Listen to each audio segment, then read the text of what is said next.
ಕೆಲ್ಸಿನ ಸೊಪ್ಪು ಫ್ರೆಶ್ ಆಗಿದೆ ನೋಡಿ. ಪತ್ರೊಡೆ ಮಾಡೋಣ ನಮ್ಮ ಮಮ್ಮಿ ಮನೆಯಲ್ಲಿ. ಕೆಲ್ಸಿನ ಸೊಪ್ಪು ಕಿತ್ಕೊಂಡು ಬಂದಿದ್ದಾಯ್ತು ನೋಡಿ, ತುಂಬ ಚೆನ್ನಾಗಿದೆ. ಇವಾಗ ಇದು ತುಂಬ ಇಷ್ಟ ನನಗೆ ಪತ್ರೊಡೆ ಅಂದರೆ. ನಮ್ಮ ಮಮ್ಮಿ ಹತ್ರ ಮಾಡಿಸ್ತೀನಿ ನೋಡಿ. ಎಲ್ಲರೂ ಕೆಲ್ಸಿನ ಸೊಪ್ಪಿನ ಪತ್ರೊಡೆ ಮಾಡ್ತಾ ಇದ್ದೀನಿ. ನನ್ನ ಮಗಳು ಬೆಂಗಳೂರಿಂದ ಬಂದಿದ್ಲು, ಅವಳು ಇಲ್ಲಿ ತಿಂದಿದ್ದು ರೂಢಿ ಇದೆ ಅವಳಿಗೆ. ಅದಕ್ಕೆ ಜ್ಞಾಪಿಸ್ಕೊಂಡ್ಬಿಟ್ಟು ನನಗೆ ಇಷ್ಟ ಆಗಿದೆ ಮಾಡು ಮಾಡು ಅಂದ್ಲು. ಹೋಗಿ ಎಲ್ಲ ತೊಗೊಂಡು ಬಂದ್ಲು ನಿನ್ನೆ ಸೊಪ್ಪು.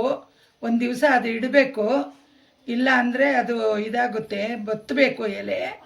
ಅದಕ್ಕೆ ಸಾಮಗ್ರಿಗಳು ಏನೇನು ಹಾಕಬೇಕು ಎಲ್ಲ ನೋಡಿ ಇಲ್ಲಿ ಇಟ್ಕೊಂಡಿದ್ದೀನಿ.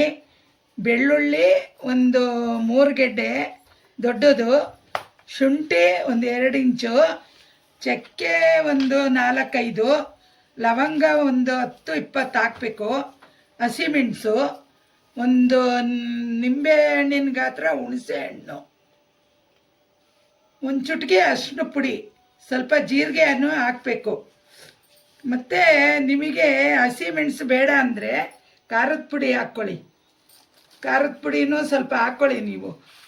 ಬೇಳೆ ಇದಕ್ಕೇನೇನು ಹಾಕಬೇಕು ತಿರುಗಬೇಕು ಅಂತ ನೋಡಿ ತೋರಿಸ್ಕೊಡ್ತಾ ಇದ್ದೀನಿ.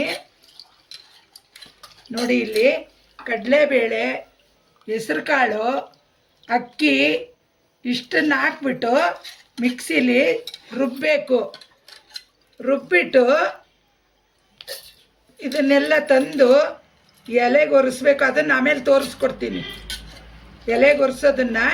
ಇದಾದಮೇಲೆ ನಿಮಗೆ ತೋರಿಸ್ಕೊಡ್ತೀನಿ ಸ್ನೇಹಿತರೆ. ಮಾಡಲ ಜೀರಿಗೆ ಹಾಕ್ಕೊಂಡಿರಲಿಲ್ಲ, ಇವಾಗ ಜೀರಿಗೆ ಹಾಕಿದ್ದೀನಿ ನೋಡಿ. ಎಲ್ಲ ಇವಾಗ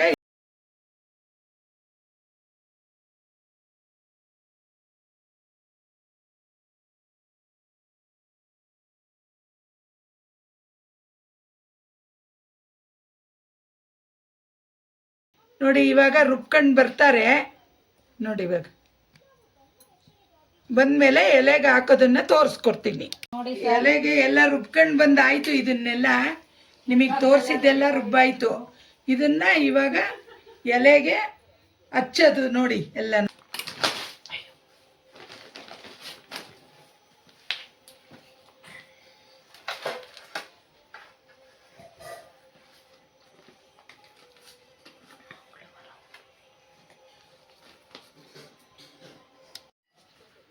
ನಿಮಗೆ ಎಷ್ಟು ಎಲೆ ಬೇಕೋ ಅಷ್ಟು, 4 ಬೇಕಾ 5 ಬೇಕಾ ಆ ಥರ ಹಾಕ್ಕೊಂಡು ಹಚ್ಚಬೇಕು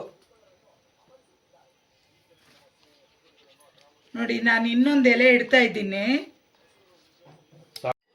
ನೋಡಿ. ಎಲ್ಲ ಸುತ್ತಿ ಆಯಿತು, ಎಲ್ಲ ಹಚ್ಚಿಬಿಟ್ಟು ಸುತ್ತಾಯಿತು ನೋಡಿ. ಇವಾಗ ಇಡ್ತಾ ಇದ್ದೀವಿ ಇದರಲ್ಲಿ, ಇಡ್ಲಿ ಪಾತ್ರೆಯಲ್ಲಿ. ಇದನ್ನು ಮುಚ್ಚಿಬಿಟ್ಟು ತಗೊಂಡೋಗಿ ಬೇಯಿಸೋದು ಇವಾಗ.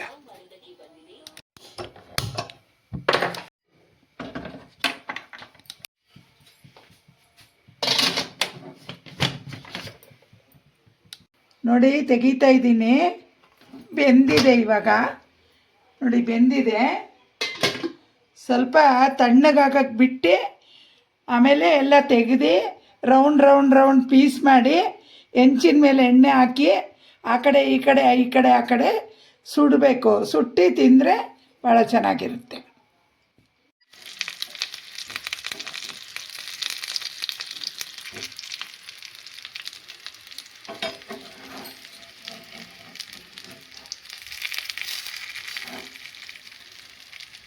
ಮಾಡಿ ಎಲ್ಲ ಹಚ್ಚಿ ಮಾಡಿ ಎಲ್ಲ ಬೇಯಿಸಿದ್ವಲ್ಲ, ಅದನ್ನು ಬೆಂದ ಮೇಲೆ ತೆಗೆದು ಎಲ್ಲ ಪೀಸು ಗಾಲಿ ಥರ ಎಲ್ಲ ಚಾಕುಲೆಲ್ಲ ಕುಯ್ದು ಮತ್ತೆ ಎಣ್ಣೆ ಹಚ್ಚಿಬಿಟ್ಟು ಹೆಂಚ ಮೇಲೆ ಎಲ್ಲ ರೋಸ್ಟ್ ಮಾಡಿರೋದು. ಇದನ್ನು ಮೇಲೆ ಕೆಳಗೆ ಮಾಡಿ ತಿಂದರೆ ಭಾಳ ಟೇಸ್ಟಿ, ಭಾಳ ರುಚಿಯಾಗಿರುವಂಥ ಒಂದು ಪದಾರ್ಥ ಇದು.